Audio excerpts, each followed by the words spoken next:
Well, hi, everybody. I'm Bud McDonald, and I'm an alcoholic. When I say I'm an alcoholic, I'm saying I'm a person who cannot control and enjoy my liquor drinking, and it's as simple as that. That's what alcoholism is, the inability to control and enjoy your liquor drinking. I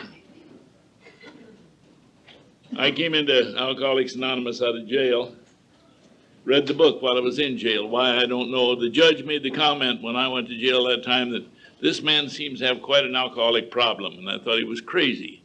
You know, an alcoholic's a bum laying in the gutter on Skid Row, and I wasn't one of those. And I had never been arrested for plain drunk. I got busted twice for drunk driving, had the money in my pocket to bail out, and they used to hold you that magic 5 hours, and then turn you loose if you had the bail money. And hell, I'd be as drunk when I left as I was when they busted me, you know. But I was arrested many times for many different crimes and felonies of various sorts and did time for them. I've had a very interesting life. And I look back at my life, and it was interesting. When I was a child, I was in the movies. I was in the Our Gang comedies. And I was Buddy, the little freckle-faced kid with Jackie Cooper and all those guys. And we were spoiled rotten.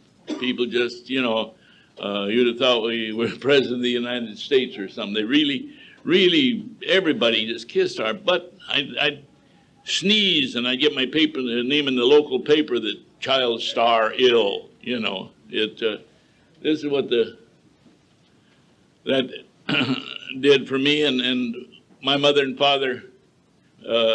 It was big money in those days. It's nothing now, but in those days, my dad would have been tickled to get a job for $1 a day, and I'm earning $10 a day in the movies, you know, and that's $50 a week. And I was on the radio and made good money for that time. My folks were able to pay their house off. My dad bought a little restaurant, was bootlegging out the back door, and when Prohibition was repealed, he got a liquor license and started a bar, and he and my mother became their own best customers, you know. And my dad was the kind of a drunk I always wanted to be. My dad was a real jovial, nice guy when he was drinking.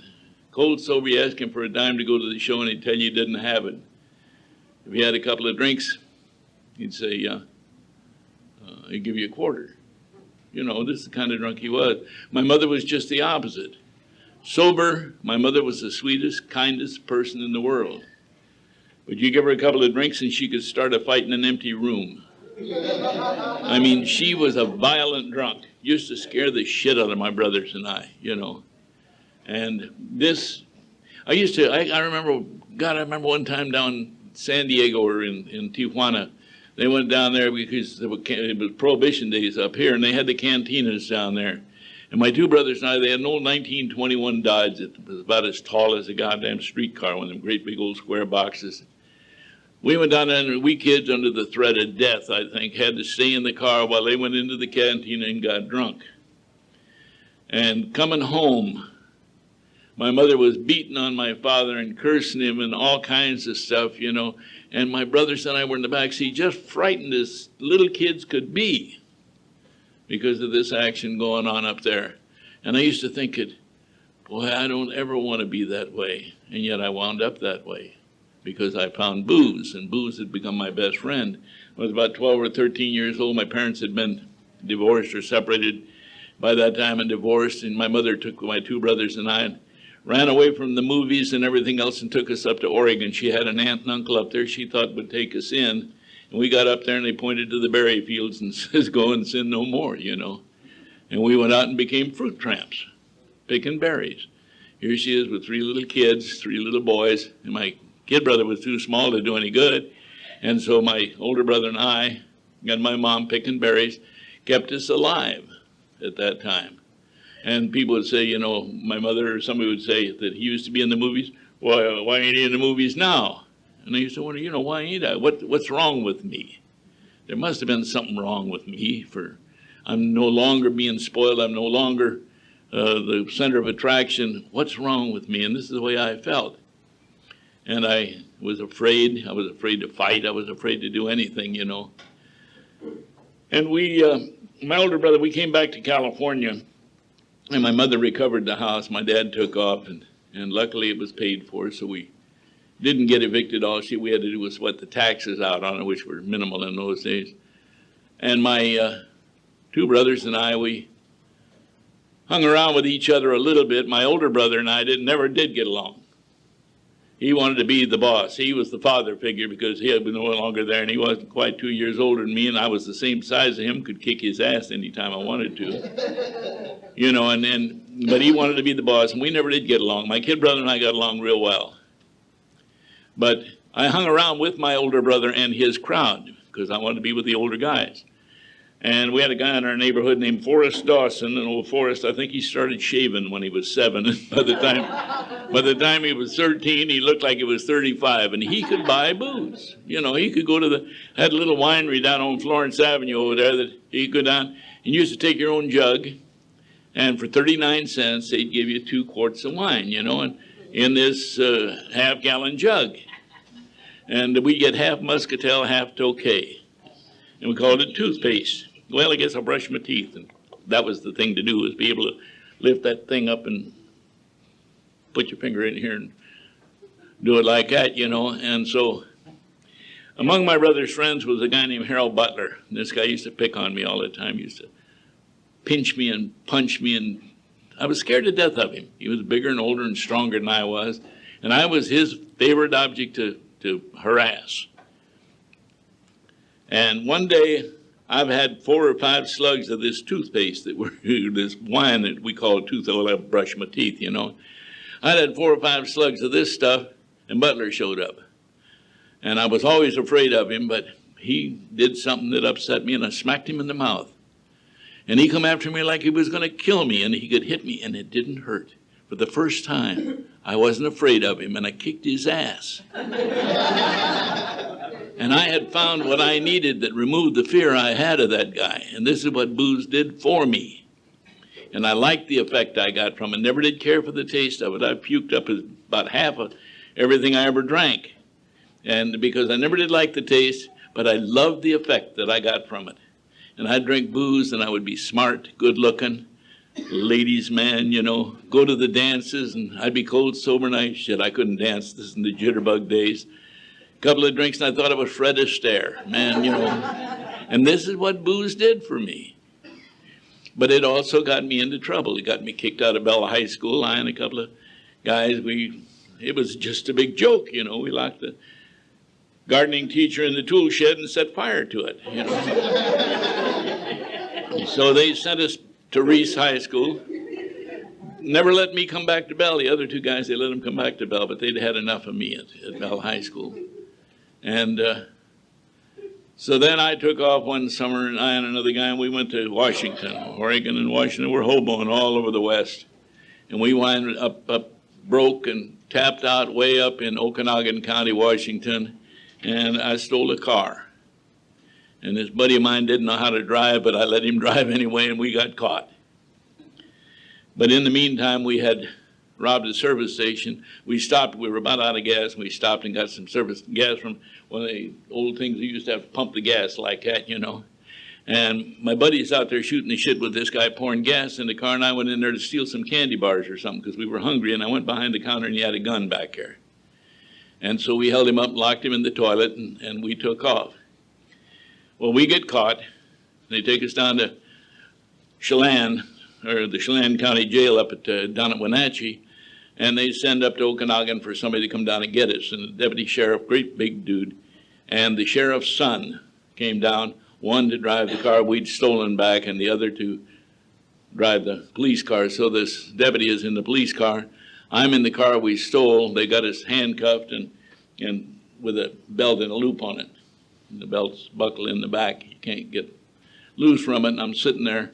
And this gun is right underneath me, and I know it. And I'm scared to tell him about it, you know. And my buddy cops to this deputy sheriff, and man, he honks his horn, pulled over, and he pulled me out of that car. And I've been beat up pretty good a couple of times, but never like I was that time. I don't know how many of my ribs he broke, but I was just in terrible, terrible shape when he got through with me. And I go up in that Okanogan County Jail, never did see a doctor about it. Eventually, I began to heal up, I guess, and my ribs are still all crooked here from where I had been worked over. And I got a great love for policemen at that time, you know.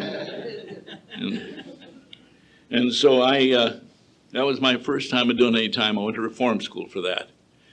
And stayed there about ready to get out of reform school. I'm complete, what they call complete. They started with a whole bunch of demerits, and you work your way out for good behavior. You do this and that and the other thing. I had been captain of the company I was in, and you get like 30 extra merits a month for that, you know, and everything. And then I was complete, and I was ready. If somebody would come up with the money to get me back to California, I could get out of there. But nobody in my family had that much money at that time for a bus ticket to Los Angeles. And I and another guy decided we'll take off. And but I'm in charge of the sleeping quarters of all the guys in A Company.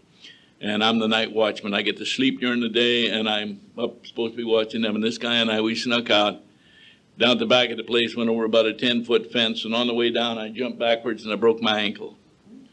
And I didn't know it, but I run about 5 miles through the woods with that broken ankle, limping and hurting like hell, but I'm free, I'm loose. And we get out to the highway and start hitchhiking, and the first car along was the sheriff of that county. And we're standing out there in the state issue, you know. Might as well, you know, the big neon sign, the clothes we were wearing right from the joint, you know. So anyway, they took me back, and then they busted our ass there real good. And when I say busted your ass, you take all your clothes off, you got your shoes and socks on, and you bend over, and they bust your ass with these big belts that they use to run the machinery and the laundry, you know. And some of those guys, man, they could take a fly off your ass with that thing if they wanted to. They could cut you, they could. And so they made a hamburger out of our butts. And about 3 or 4 days later, my leg is by this time swollen up like that, and they finally took me to a doctor and put a cast on the goddamn thing. And I eventually got out of that reform school and got back to California. And I minded my own business. I pulled some chicken shit stuff and everything else, but this was in the 30s. And the war broke out, and I went in the Marine Corps. And luckily for me, I got an honorable discharge out of the Marine Corps, but I was in trouble. They took me out of the brig to give me a goddamn Purple Heart, you know. You know, and I told them, just give me the aspirin. I already got the Purple Heart. I don't need the son of a bitch. But anyway, I come out of the Marine Corps in 1943, and I could have gotten a job. Shit, it was wartime. All the defense plants were hiring, but I figured a hard-ass guy like me, big-time veteran, and all that, I got a gun and went into business for myself. And one of my crime partners got caught, and he told him I was with him, and bingo, we both got busted.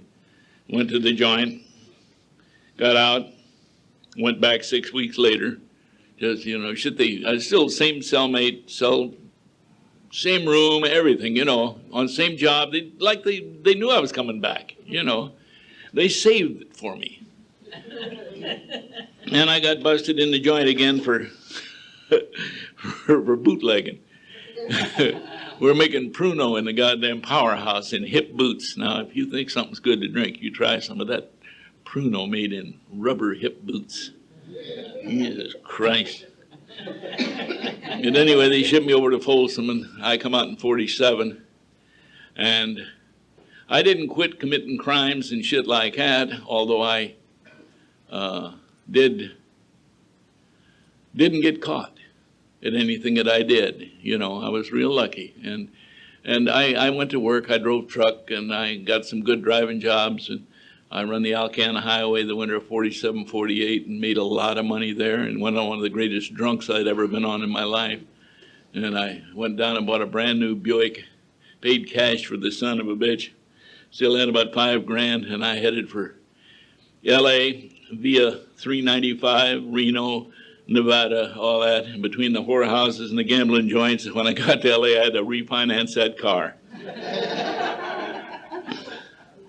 I had been married when I got out of the Marine Corps, and my wife and I got divorced. We had a little girl.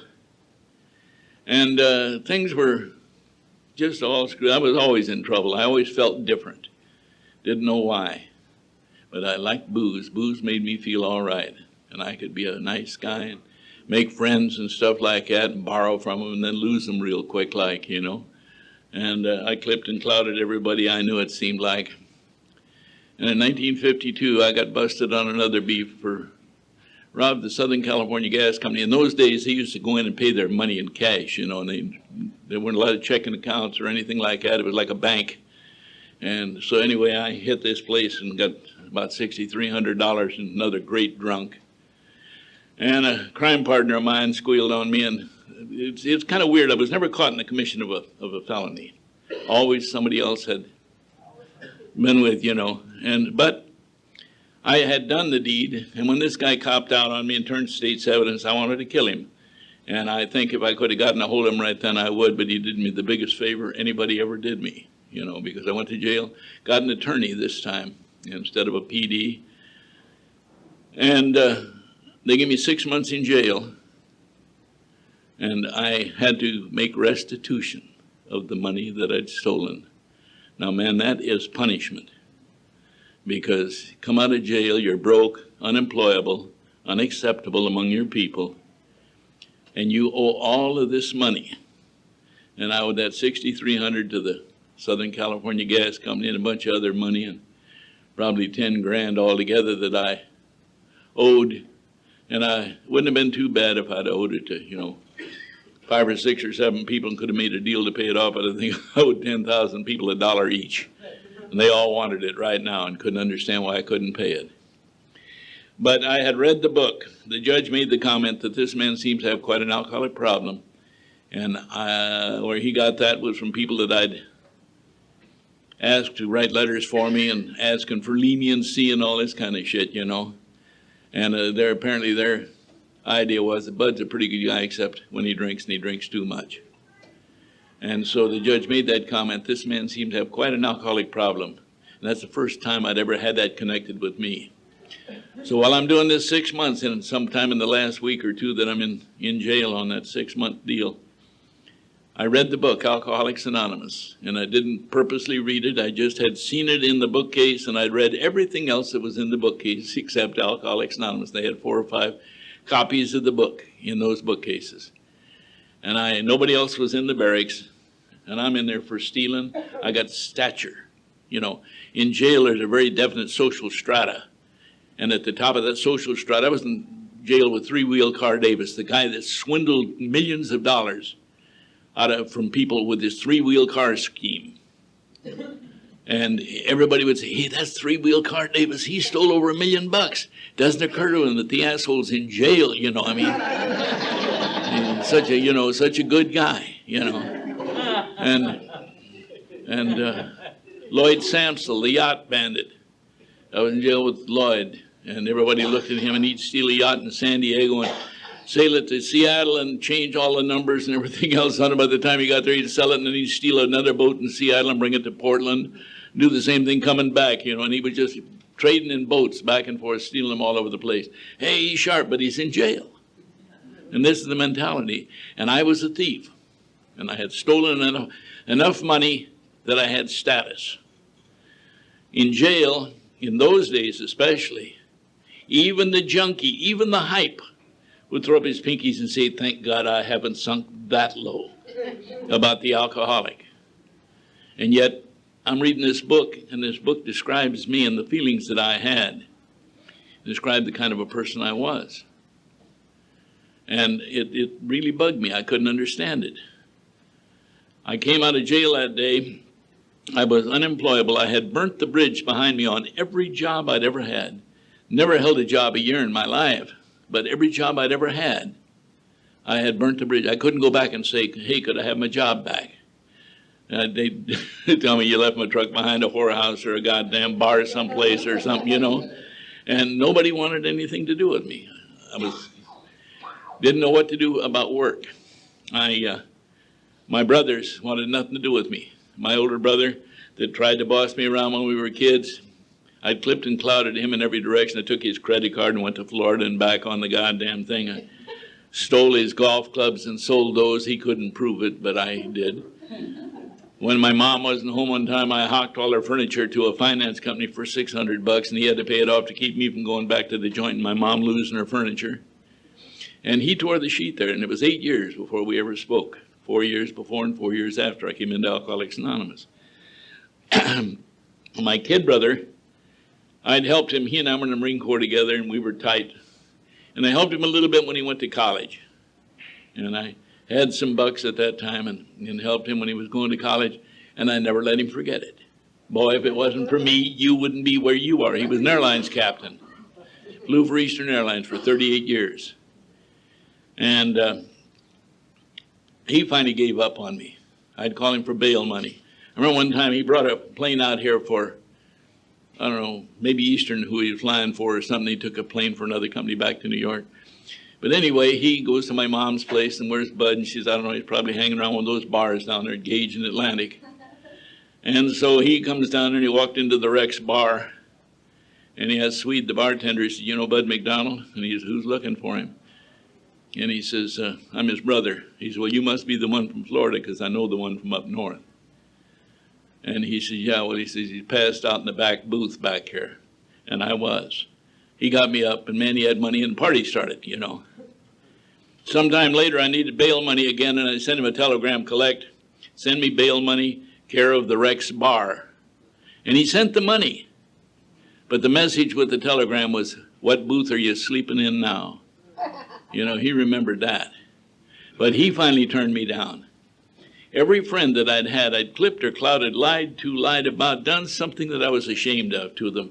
And I couldn't think of anybody that I could turn to. The day I got out of jail, I sat down at the phone, and I thought I better call somebody and let them know. And I couldn't think of anybody who wanted to hear from me. And I thought, I'll call Alcoholics Anonymous. Opened the phone book, and it fell open to Alcoholics Anonymous in the Southeast, Ludlow 22439. I think it was just Ludlow 2439 at that time. I don't believe they even had the 5 digits. Might have, but this is 1953. But I called that number, and a guy answered, and I told him I just got out of jail. And he said, have you had a drink yet? And I thought, that's got to be the dumbest thing anybody ever asked me. I'm calling Alcoholics Anonymous. And I said, no. He said, well, you better get your ass over here. And I thought, well, it's important. They need me over there right now. And so my wife and I borrowed a car from my in-laws, and we went over to Huntington Park. And I walk into the room, and I don't quite know what to expect. And at the hole in the ground, a stranger walks in there. Man, there's somebody going to have his hand out and meet you right away and say, hi, I'm so-and-so. Are you here for yourself or a loved one or whatever? Can we help you? And these guys greeted me and introduced me around, and my wife was pregnant with my youngest daughter at that time and didn't quite know what to expect. I'd never been to an AA meeting. And I listened to these guys. It kind of sounded like, can you top this? You know, one guy said, well, I did this and that, and another guy did it in spades. You know, he did more. And the next guy did more than that. And, you know, I found out in Alcoholics Anonymous, the farther down you'd gone, the higher up you were, you know. But they told me they had a meeting there that night and invited me to come back. And I came back that night to the meeting, and the guy that was leading the meeting died on the 20th of last month. Jim Farwell, one of the finest men I ever knew in Alcoholics Anonymous. But I thought he was hired to be there. He couldn't be a drunk because he talked too nice and too politely, and he explained the program. He made more sense than the book did. And I thought he was hired to be there to teach us, you know, how to get along. But there were a couple of guys that did impress me. One was a guy that said he'd been sober 38 days that day. I thought that's possible. I'd put myself on the wagon a few times. I never considered myself as having a drinking problem. People were my problems. But sometimes when the fire got too hot, I'd have to lay off for a while. And I would put myself on the wagon for 30 days. Never made the 30 days. I made it 21 days. But I had to give myself time off for good behavior. You know, and my sponsor, Duke Carson, talked that night, and I'd seen people walk up to him and shake his hand, and the gals would give him a kiss on the cheek. Guys didn't hug each other in those days. That would be a damn good way to get knocked on your ass, you know. But old Duke talked about sitting on the edge of the bed at 3, 4, 5 o'clock in the morning, wondering what in the hell is the matter with you? Why do you do it? And I had done that so many times and never heard anybody talk about that before. Never knew that anyone ever did that. I thought I was the only one in the world. And he looked good. I knew people liked him because I'd seen him walk up and shake his hand. I knew he had money because in those days they didn't have that copper streak down the middle of it, and it really clanked and clanged, and he had that money in his pocket. I hear those quarters and half dollars jingling. He was well dressed and well liked, and I was none of those things. But I wanted what he had. I wanted to be well liked. I wanted to be well dressed, and I wanted to have money. And I decided, I think at that time, that whatever he'd done, I was going to try and do. And he became my sponsor eventually, and he showed me a way of life that's been the greatest thing that ever happened to me. He was a father figure. I know a lot of people in AA that get sponsors, and their sponsors make all their decisions for them and everything else. Duke never did that with me. I'd ask Duke, I'd say, Duke, I got a problem, this is this, I can do this, this, or this, what should I do? And he'd say, well, Bud, if your brother were in your shoes, what would you want him to do? You know, rather than tell me, give me some kind of a phony answer, he'd tell me how to find the answer myself. He told me, Bud, if you never do anything that you can't sit down at the dinner table and tell your wife and kids about, you'll never do anything wrong. That's some of the greatest advice I ever got in my life. I can gauge anything by that. If I just don't do what I couldn't talk to you about openly, or talk to my family, and you guys are my family nowadays, you know. That's my wife's name up on the wall there. It says Marcy Mick, who she was a black belt Al-Anon, you know, but she was something else. But she was my support, and I learned to be a better husband to her through Duke and the people in Alcoholics Anonymous. I eventually got a job 2 years and 5 days after I came on this program. I got a vacation relief part-time job driving truck for an outfit that I'd worked for before, on the condition that if you drink, don't come around. Just call us, we'll send your check. We don't want you around if you're drinking. And I stayed on that job for 30 years, wound up general manager of the company. Couldn't tell you how it happened other than I didn't drink one day at a time. I had 3 children by the time I came in. Shortly after I got in, my youngest daughter is 45 years old now. My son is going to be 48 this month. My oldest daughter is 56 years old, and they're all 3 just really, really great kids and love their daddy. They love the old man like nobody's business. My oldest daughter is an attorney and got a very lucrative practice in Reno, Nevada. My son is director of research and technology for Time Warner. My youngest daughter works for a marketing research firm. She's a talented musician. She got a write-up in one of the rock and roll magazines when she played with a woman's rock and roll band, that she's one of the hottest rock sax players in the country. And this is what this newspaper said about my youngest daughter. And these kids love me, and I know they love me. And this is what has happened since I came to you people and found out what these 12 steps mean to me, and how I can use and apply these 12 steps to my life. It's been such a wonderful deal to find all you people and think of the things. Many of you know Howard Christian, Big Howard they call him, Kaiser meeting. Howard and I were playing golf yesterday, and we're sitting on a bench waiting for the guys to get off the greens so we can tee off. And I'm just sitting there, and yesterday was a better day than today. It wasn't quite as overcast, and the sun came out yesterday. As a matter of fact, I got a little sunburn on my forehead from being out there playing golf. And Howard and I are sitting there together, and I says, he's 32 years sober. I said, Howard, did you ever imagine 32 years ago that we'd be sitting here, both of us got over $100 in our pocket, we got money in the bank, we own our houses, we own our cars, we got nobody hounding us for money. We're getting along with our families. Did you ever imagine 32 years ago that life could be like that? He says, shit, no, I was suicidal 32 years ago. But these are the things that have happened because I haven't taken a drink. And I got on that job and I applied myself. I got hurt while I was working for that company, and instead of going on workman's comp, they said, go out and find us some business, you know. And I did. And I wound up as general manager of the company. I had to go back to school to learn how to do some of the things that I did in that business. And I learned how to be a better employee than I ever was. I learned so many things about living that come second nature to me now, that I automatically would think the wrong thing if somebody asked me or anything, that I have learned how, through you people teaching me and your actions and reactions, that I've learned. And Alcoholics Anonymous has been the greatest thing that ever happened to me. I think of the people that I know in Alcoholics Anonymous that are my dear, dear friends, you know. Naomi and I, God, I don't know how long it's been. We've been friends for a long time. You know, Bob White, 29 years I've known the man. He's just a real good 19 years for Dorothy. I've known her. Dawn, my sweetheart there. Norma, I like the young gals too, see. But I see Iden, and I see a lot of the young people come in that I admire. You know, and it's Russ sitting over there. You know, these are guys that have gone through Cider House.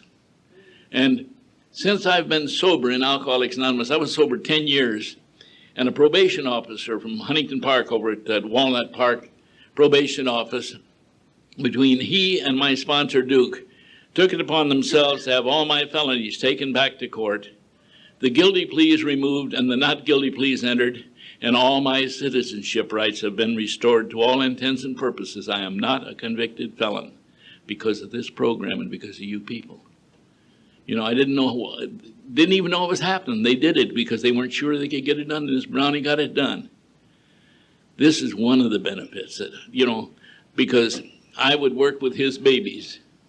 My best friend is a judge, or a retired judge, but he's still working in the courts. And some of you know him. Some of you have been given the little nudge from the judge, the court card. You know, he and I invented that court card. One day he was hearing a jury trial, and I come into his courtroom, and he gives me the office, come on up there, and we stood there, and he's telling me about how he's having a hell of a time trying to send letters out to AA because he never knows where these people are going to go that he's sending to AA. So he wants to give them the card to get it signed and bring it back to him. And we designed the thing, and I took it to a friend of mine over in Huntington Park, and he printed the first 1,000 of those. And they become county forms and city forms and all the courts all over the country.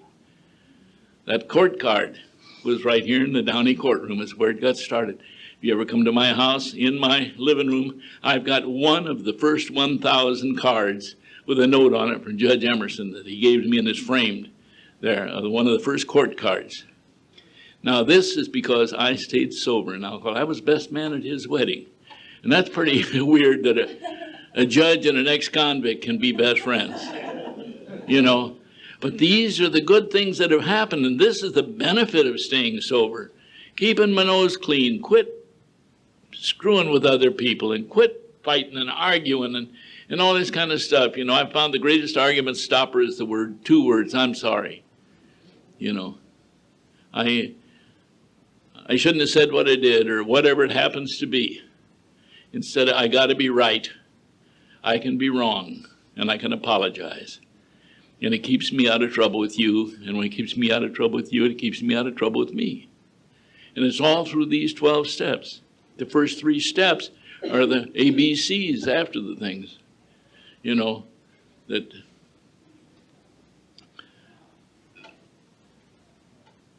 I think that this is the greatest text of a living program that anybody could ever have. You know, I'm not a religious man. I don't believe in religion. I think that most religions are worse than the mafia. You know, I really do. You know, they threaten you with the loss. The most intangible thing you've got is your immortal soul. If you do not believe as we do, you're going to burn in hellfire. And I don't even know what hellfire is. I think we make our own hell right here on earth. But I do believe that there is something. And for lack of a better name, it could be good, it could be God. It could be Buddha, Shindu, Allah. You know, hell, man has had a supreme being ever since way back when, and he's also had booze ever since way back when. He had booze before he had dope.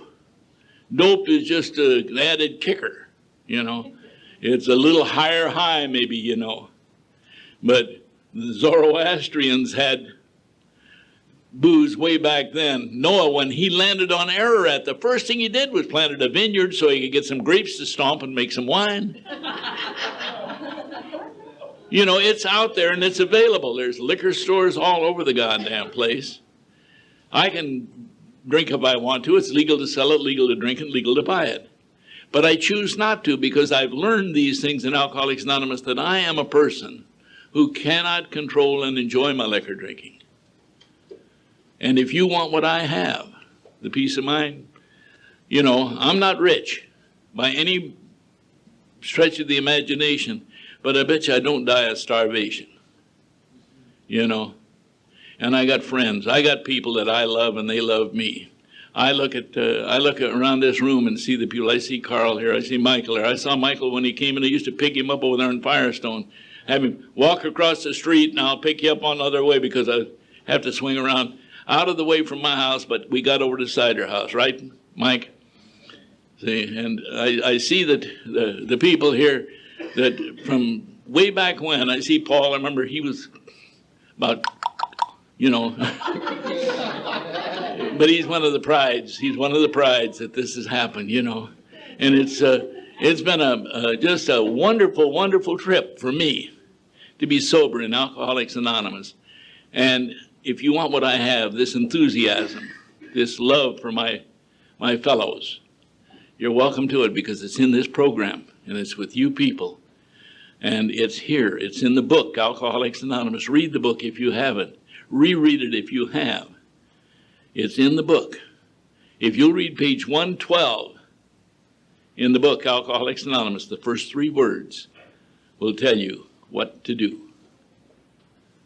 And I ain't going to tell you what it says, but you get the book and read page 112, the first 3 words, and it'll work. It'll work, you know. Here, I can see, I got one back here looking now.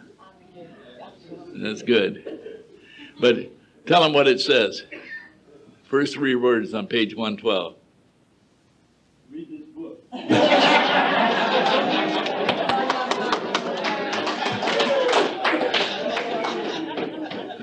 But that's do it right now. right. That's what it's all about. But if you want what we have, this is what's there for you. You know, I went to a meeting Friday night, and it was a men's stag meeting. And God damn, the sniveling that I heard that went on there would drive you crazy. You know, this one guy spent 15 minutes talking about his wife getting a goddamn restraining order against him, and the dirty bitch had no business doing that, you know. And I'm thinking, man, you know, in the first place, if you got a sponsor, he's the guy to tell you. Don't say that in an open meeting. You know, your personal problems, call your sponsor and talk to them. That's what it's about. You know, these are the things that my sponsor, Duke Carson, died, and Eddie Ocaña became my sponsor, and he died. And Mel Avila became my sponsor, and he died, and I'm afraid to ask Carl to be my sponsor. I've outlived all these people, see, but Duke was 92 years old. The other guys were younger than I, but they were wonderful guys, those of you that knew them. Get a sponsor, somebody that you can talk to, somebody that you aren't afraid is going to tell everybody else what you've told them. In the first place, when I made my inventory, and I wrote down all the bullshit that I had done, and I started with now and went backwards. Duke told me, he said, don't go back to year 1 and bring it up to here, you'll never get there.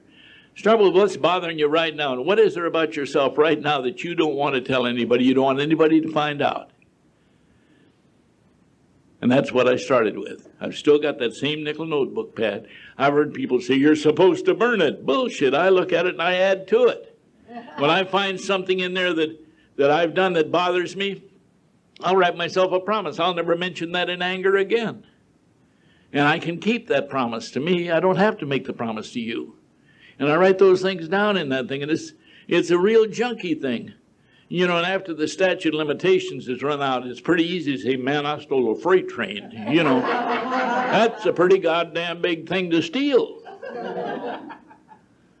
But to cop out that you robbed your kid's piggy bank, now that's chicken shit. And this was what I did, these kind of things. And these were the things that bothered me and that I had to put in there, and I had to bring them out and get them in the open. And when I looked at them, you know, they're really insignificant in a way. But I had to make them right. And the 8th and the 9th steps take care of that. That 6th and 7th step, Duke told me the 6th and 7th step, that they would take care of all those things in the 4th and 5th step if I would ask for the power to do the things I needed, ask for the help that I needed.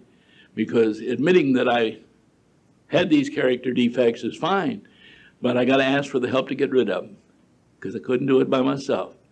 And whatever that God or good or Buddha or Shindu or Allah or whatever that supreme being is, that if I will ask for the help, please help me to find out how to do this. Usually it happens. And we are impatient. We can't wait for things to happen. We got to push, you know. But if we just sit back and wait, they will happen. The 8th and the 9th steps made me a free man. Made me, I could walk straight down the street and look anybody in the eye. There isn't anybody that I'm ashamed today that I can't look at. I'm not afraid to answer the phone. I'm not afraid to answer the doorbell when it rings, because I have made the amends and I've made things right with people that I have harmed. And I looked at that list when I first made it out, you know, made a list of all persons we had harmed, became willing to make amends to them all. I thought, shit, most of them had it coming anyway. I didn't want to make amends to them. But I found that by making those amends, I could look them in the eye. I had a guy at the corner of Clarendon Atlantic, $27 at a service station there. I charged gas there and never paid him. And shit, I had that for 4 or 5 years. I used to see him in town once in a while, and I'd have to look the other way. I didn't dare look him in the eye. And I got my $27 together and went over and I said, Walt, I should have paid you this a long, long time ago, but I'm going to pay you now because I've got your name on a list of people I've harmed, and I'm trying to straighten all that up. And he said, well, Bud, I'm glad to get it. I've heard that you don't drink anymore, and I know that that has to be a pretty good deal.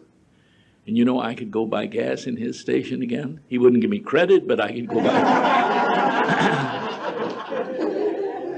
You know, and so that 8th and 9th step, making amends to such people wherever possible. And that 10th step, a lot of people say, well, you know, hell, it's the 4th step over again. No, that 10th step, we continue to take inventory, and we find out things about ourselves we don't like, you know. And when we're wrong, promptly admit it. I don't like to promptly admit I'm wrong about anything at any time, because as phony as I am, I will figure out where I was right anyway. You know, but I know the sooner I can cop, the easier it is for me to be rid of it. So I know what that 10th step means. The 11th step scared the hell out of me for a long, long time. Real churchy sounding step, you know. Last time I went to church, some asshole stole my hat. I didn't want to be around those kind of people, you know. But it says we sought through prayer and meditation to improve our conscious contact with God, as we understood him, praying only for knowledge of his will for us and the power to carry that out. Sought through prayer. Well, prayer is nothing but a good, unselfish wish. That's what a good wish for the guy next to you is what the prayer is. And meditation is directed thinking, to direct my thinking along a positive line. Don't think the negative, think the positive. We tried to carry this message, you know. This is all I can do. God, I didn't know God. I always wanted God to walk up and shake hands and say, "Hi, bud, I'm God. You know, what can you and I do to straighten this mess out?" But he never did. But we sought through prayer and meditation to improve our conscious contact with this God. But ever since I was a kid, there's been a little voice or a hunch or a thought or an idea or a conscience or something that when I'm doing something wrong, have done something wrong, I'm thinking about doing something wrong, it says, "Whoops, bud, you better not do it." I say, "Shut up, I'm going to do it anyway." God has been talking to me all my life, I just never listened. And so if I will listen to that voice, it keeps me out of trouble with me. And when I keep me out of trouble with me, I can keep me out of trouble with you. And so I know what that 11th step means. And I know how to seek my God. And the 12th step, having had a spiritual awakening as the result of those steps. We try to carry this message to alcoholics and practice these principles in all our affairs. Having had a spiritual awakening. Bill in the book describes being on a tall mountain with cool breezes blowing through him and flashes of light and all that kind of stuff. I still think he was having DTs, you know. But I think better about things, and spirituality is a higher plane of thinking, a better way of thinking. And so I've had a spiritual awakening because I think better about things. I try to carry this message where I can. This is how Cider House got started. This is how the council got started. All of these things, because I didn't ask for this. I didn't get up one day and say, hey, I'm going to join Alcoholics Anonymous. I'm going to get involved in all this bullshit, you know. A lot of it's been work, and a lot of it's been some heartaches. But I try to carry this message where I can. If it's in a school talking to the kids, if it's before a Rotary Club or a Kiwanis or something, trying to explain what alcoholism is so people can identify it and identify people with it. I try to carry this message. And when my tail gets in a crack, you can bet your ass I try to practice these principles because that's where it is. And so I try to practice these principles, you know. Many of us exclaimed, what an order. I can't go through with it. Do not be discouraged. No one among us has been able to maintain anything like perfect adherence to these principles. But I can't let that, choose that to salve my conscience. I can't say, well, shit, you know, nobody's perfect. You're allowed to do this, that, or the other thing. I have to know my own limitations. And you've taught me what they are. So it's been a real good trip for me. I haven't had a drink since sometime 6 months before March 10th, 1953.